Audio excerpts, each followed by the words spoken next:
दिल्ली की भाजपा सरकार ने राजधानी दिल्ली में प्रधानमंत्री आयुष्मान भारत योजना को लागू करने के लिए शनिवार को केंद्र सरकार के साथ एक एमओयू पर हस्ताक्षर कर दिया है।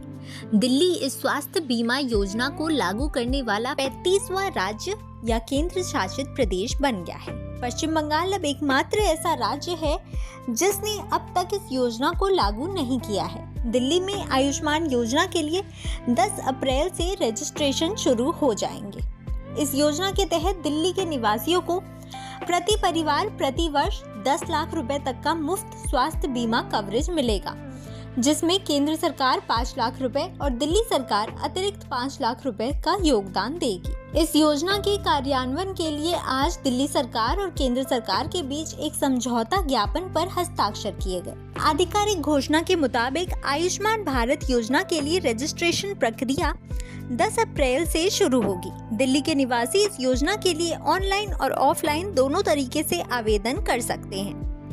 ऑनलाइन रजिस्ट्रेशन के लिए आधिकारिक वेबसाइट प्रधानमंत्री जन आरोग्य योजना .government.in पर जाकर पात्रता की जांच और आवेदन प्रक्रिया पूरी की जा सकती है। इसके अलावा नजदीकी कॉमन सर्विस सेंटर या आयुष्मान भारत कियोस्क पर भी ऑफलाइन रजिस्ट्रेशन कराया जा सकेगा। रजिस्ट्रेशन के लिए जरूरी दस्तावेजों में आधार कार्ड और राशन कार्ड अनिवार्य होंगे।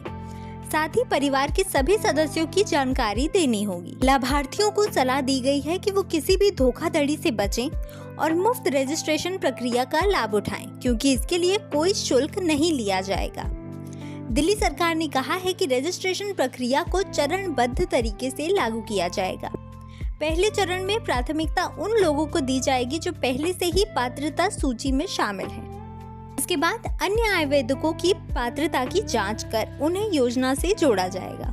इस योजना के सुचारू संचालन के लिए हेल्पलाइन नंबर भी उपलब्ध कराए गए हैं, जहां लोग अपनी शंकाओं का समाधान कर सकते हैं। केंद्रीय स्वास्थ्य मंत्री जेपी नड्डा और दिल्ली के मुख्यमंत्री रेखा गुप्ता समेत अन्य आला नेताओं की मौजूदगी में दिल्ली सरकार और राष्ट्रीय स्वास्थ्य प्राधिकरण के बीच समझौता ज्ञापन पर हस्ताक्षर किए गए। राष्ट्रीय स्वास्थ्य प्राधिकरण आयुष्मान भारत स्वास्थ्य बीमा योजना के लिए कार्यान्वयन के लिए जिम्मेदार शीर्ष निकाय है। समझौते पर हस्ताक्षर के बाद योजना के तहत लाभार्थियों को नामांकित करने के लिए एक विशेष अभियान शुरू किया जाएगा।